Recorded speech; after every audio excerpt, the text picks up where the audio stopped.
Hello everyone, my name is Carlos and I'm in the United States, and today I'll be covering the importance of making observations and the benefits they provide.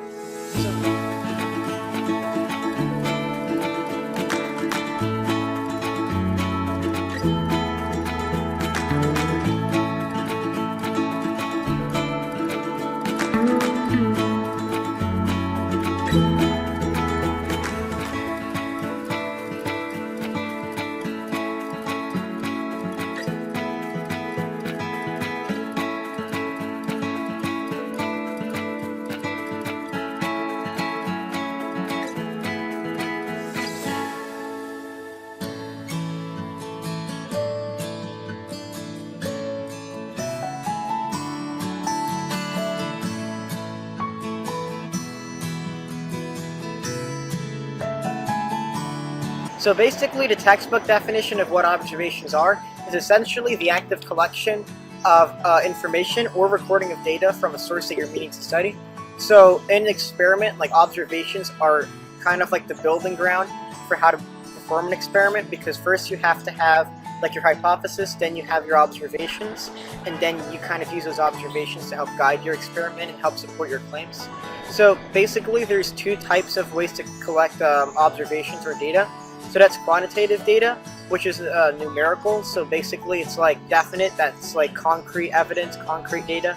And that's more if you're like measuring things that happen over time. Like if you're measuring like the amount of like water that ends up in an area over time by percentage, that has to be numerical, like it has to be correct.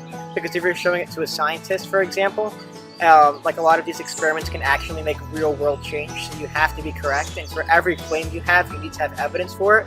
So for a scientific experiment like that requires numbers, I guess that would definitely be an example where you have to use quantitative data. And the second one is called qualitative data.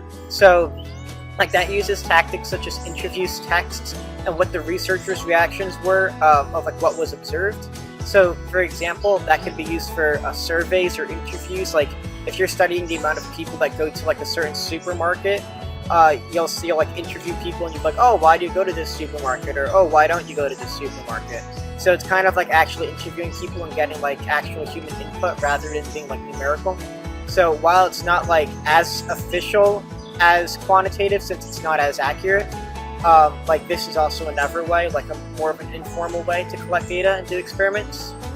So yeah, so basically, yeah, before you begin making observations and collecting data, you need to keep in mind the experiment that you're going for. So as I said, if it's going to be like a scientific experiment, which has to do with like numbers and data and like the measurement of something over time, then you should probably try to collect quantitative data.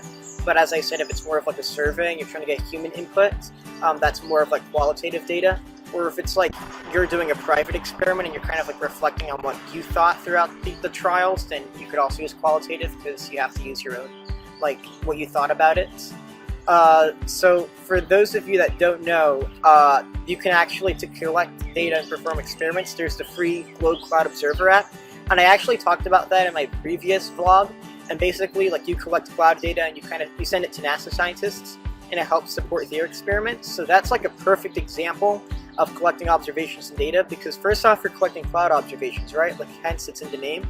And secondly, it helps support their experiments, because they can be like, oh, okay, so in this area there's a huge increase in air quality, but why? And your photos of the clouds can help them. Even aside from that experiment, like kind of like evidence like that can also help if you're doing an experiment like just for fun or for school. So yeah, you can check out that vlog. That was my previous one. It'll be in the description below. But yeah, basically, if you want to watch that before this one, you can do that. It'll be in the description. Okay. So, right, so as I mentioned in my previous video, it helps out NASA scientists that are doing experiments regarding cloud cover. And not only does cloud cover have to do with weather, but it also determines air quality levels, the temperature of our planet, and lots more in the field of meteorology. And all the photos taken from the Globe Observer app help support either your experiment or NASA scientists' experiments. So basically, all in all, that was just kind of one example of an experiment you can do. Whether like qualitative or quantitative, like observations play a key role in any experiment. They're the building blocks to making an experiment, because to start an experiment you need to have observations that go with it first, because then you'll start nowhere. Like, it's impossible to basically start an experiment where you're trying to solve something unless you have like observations, like, oh, okay, I observed this, and that's why I'm doing this experiment. Like if you're saying, oh, okay, I observed that in this area there's a lot of like water, it's not as dry than in other area. You're gonna be, okay, I observed that, but now what's my data to support that? Like, what are the outside circumstances? So I guess that's kind of like how you would start your experiments. Basically, an example of how observations are used in experiments was something that I experienced firsthand. So for school, I did an experiment on how high COVID rates were linked to poor air quality. And that was a perfect example of how I needed to collect quantitative data, because not only did I had to like measure in certain areas why air quality was higher, so I had these percentages and numbers, and again, it was very numerical.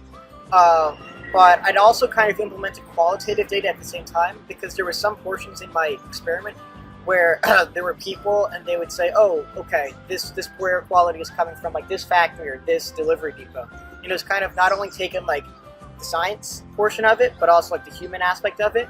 So that's also an example of how you can implement both quantitative and qualitative data together. And coincidentally, I also used the Globe Cloud Observer app for that. So taking pictures of the clouds, determining air quality, all of that kind of shows, kind of like supports what I'm saying, that you can also use both qualitative and quantitative, and there's also tools out there to help you collect this data, just like the free NASA Globe Observer app that I was talking about. So that's basically covering the importance of making observations, when it's used, how it's the building blocks of an experiment. And yeah, that's it for now. You can check out my first vlog in the description below, and I'll see you guys on the next one.